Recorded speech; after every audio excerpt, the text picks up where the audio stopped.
We are reading My Good School Where Passion Meets Education. In today's world, the biggest challenge we face is of performance scores in schools.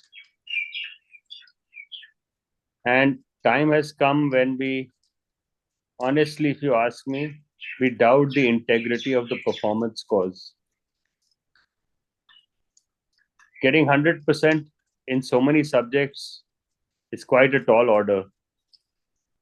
And why performance scores are as such and what should be done, why performance scores don't get you a job, why performance scores don't make you feel rewarded. So we'll try and answer this question in your school. Performance in a class is defined as a figure or letter representing the total number of marks awarded in an examination or competition and signifies a person's score. Marks must be true, and that for us is the biggest challenge today.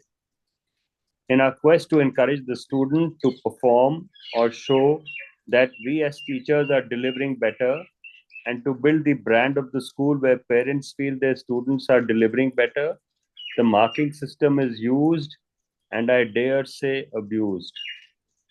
Now we have a system where we do not wish to hold back or fail a student and deny them promotion to the next class. The merit list is made only from performance scores. Yet, schools and colleges often fail to spot budding talent. Are performance scores or marks the only way to help an individual deliver better? Are they a true measure of the capacity and capability of the student?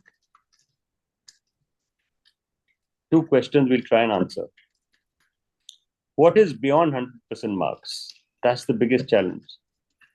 When we motivate students by giving marks or scores for their performance, we also end up harming those who are given low scores.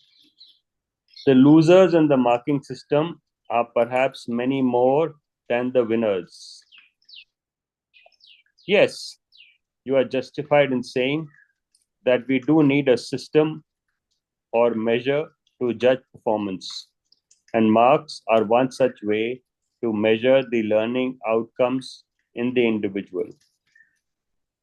It is imperative that we look at the sanctity of the system and not get carried away by the simple need to win over people with false promises.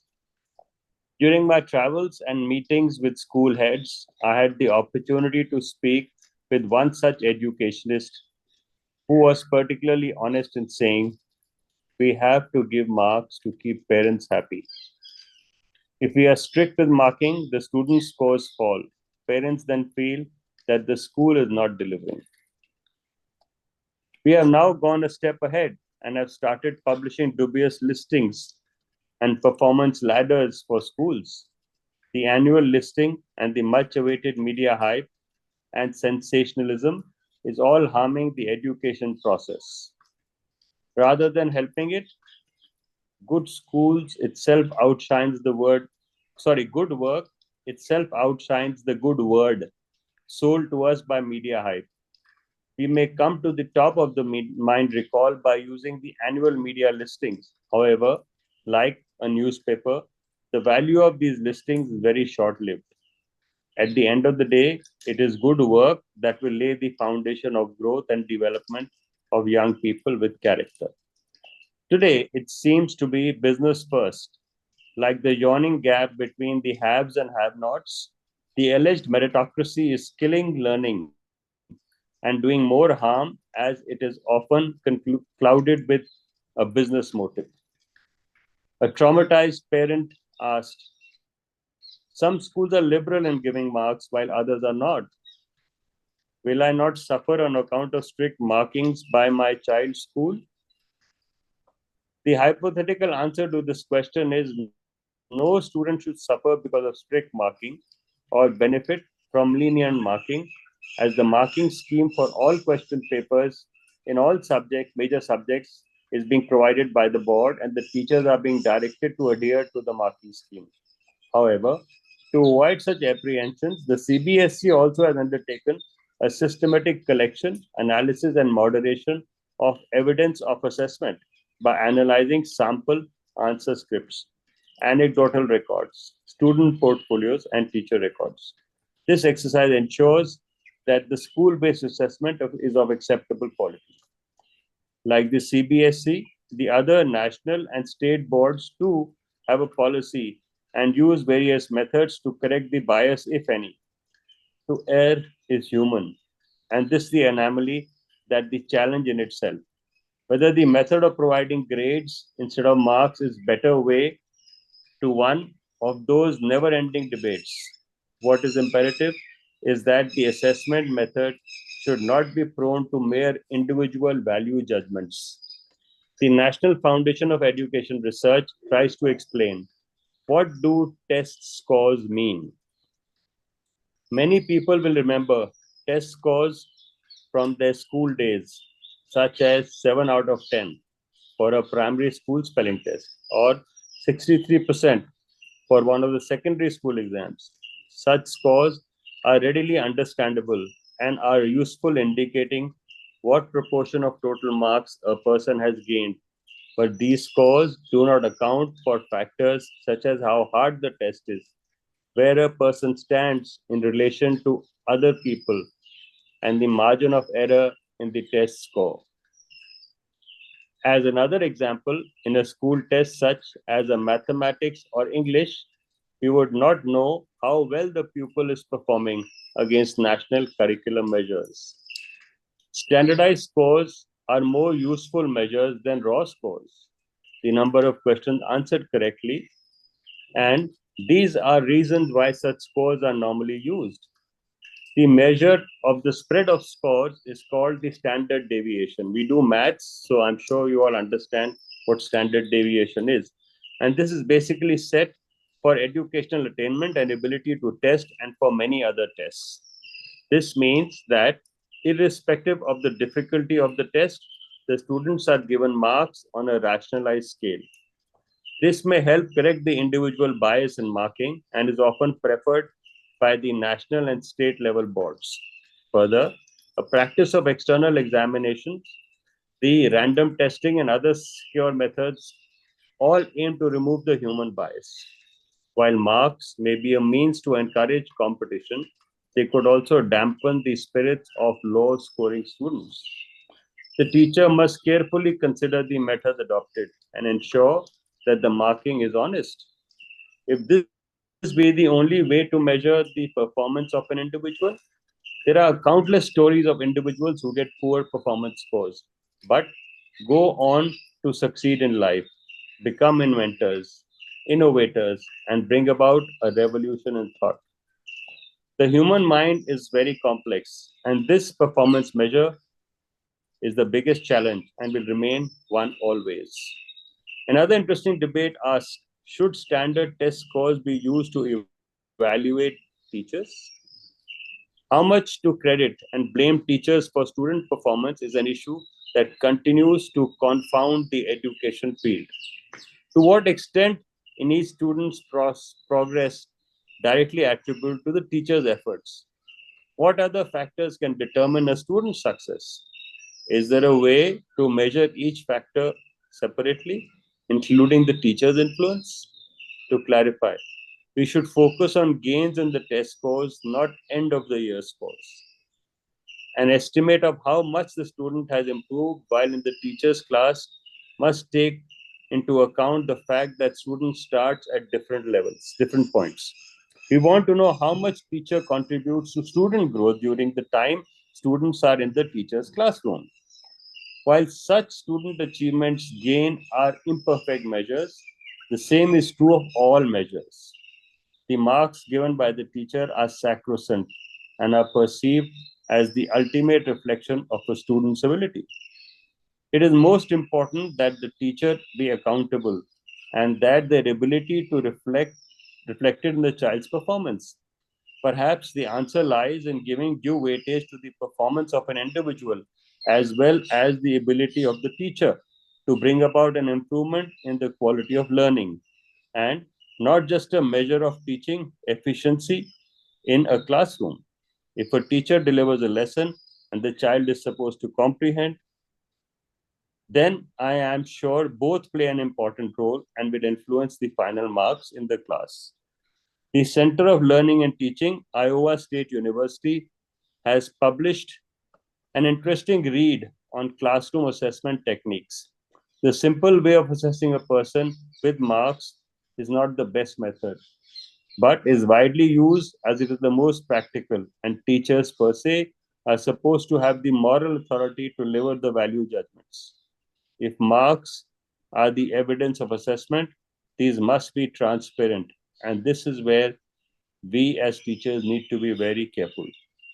When marking an assignment or test, we are often influenced by several factors: the pressure of time, the inability to comprehend the answer the student wishes to convey, the environment around us, and even our mental makeup on the day of the corrections.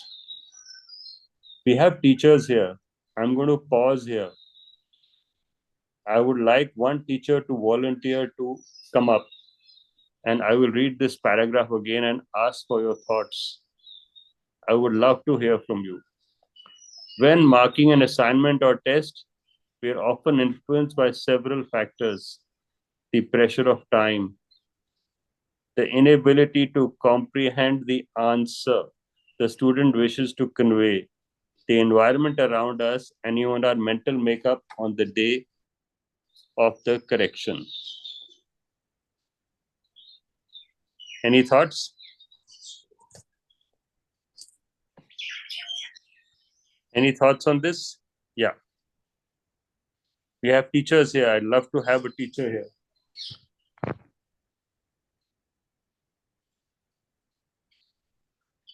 Do these thoughts come to you? Akriti, ma'am?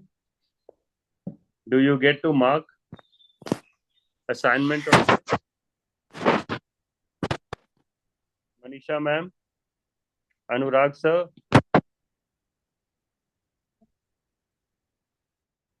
Anurag, sir, would you like to come up? So this particular chapter is actually an eye opener. Am I audible? Yeah, absolutely. Very well. It's actually an eye opener for all of us. It's because like students keep thinking ki are being partial. The teachers are being partial and they are not being rewarded properly as per what efforts they have done. So they must have understood by now that what are the reasons and how a teacher is marking. Because there are many things which they keep thinking ki yes, teacher ka mood acha nahi, or there may be a number of reasons they have to give. But now they have understood that what are the ways a teacher is marking them on, and they are not biased is because of the work they have done, they have been marked. No, what you're saying, Manisha, is right. I am asking you something differently, and I want some other teacher to come up. Get some teacher to walk up. I'll put the questions to that teacher. Come on, teachers, you are supposed to show a way to the students, and I'm sure there are teachers going to be watching what is happening on the retreat.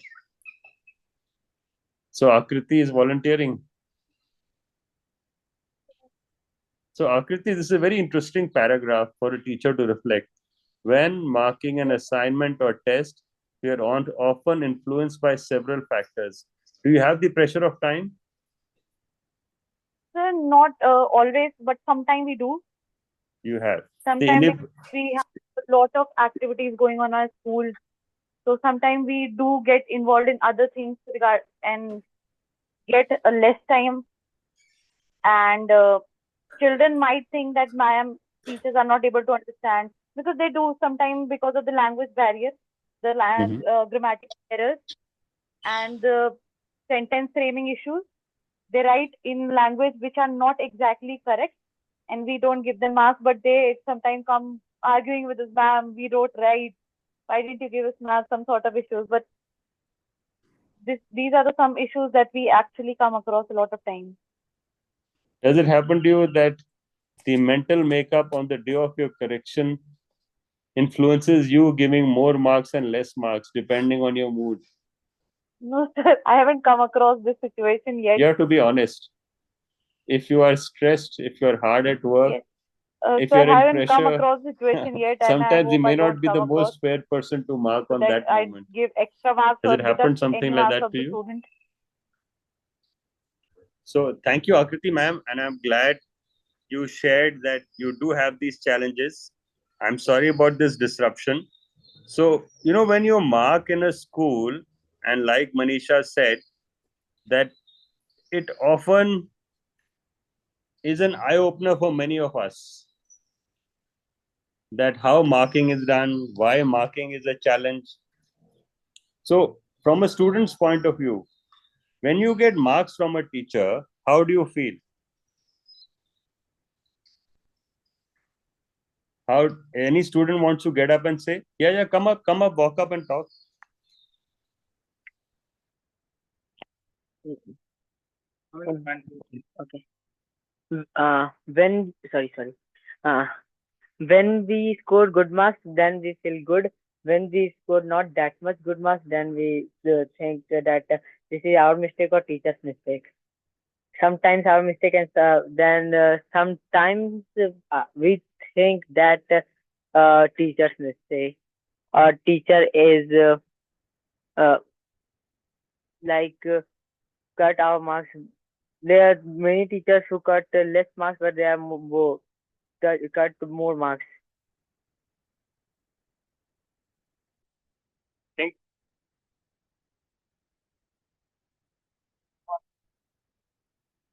let's read the sentence again. As Deepika Tandon, former principal of the Fab India School, Bali, Rajasthan, puts it, stuck in sleep. Guess, try and guess. You should be able to guess from the paragraph.